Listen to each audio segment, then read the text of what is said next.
声なき声不可思議、その時風揺らめきもがいていた、背中を押す。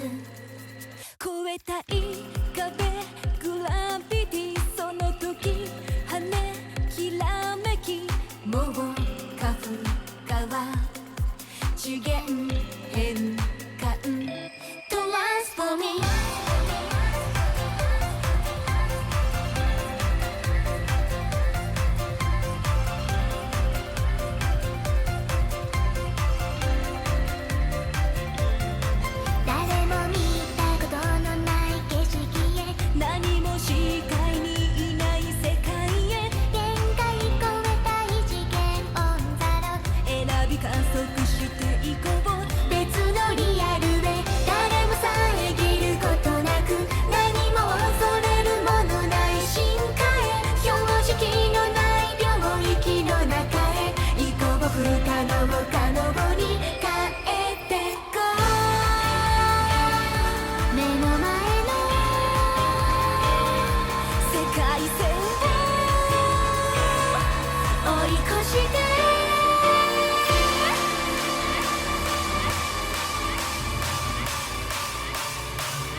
見えない光に導かれ、ベクトルを変えてゆけ。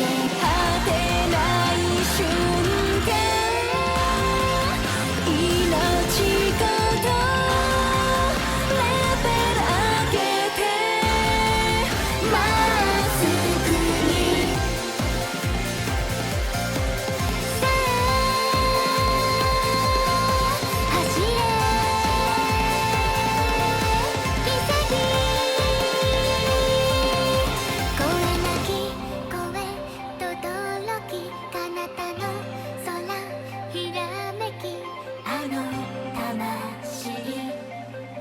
私を押す。越えてた壁、その時あまたのほらどよめき、もう新たな宇宙道なるゴールへ。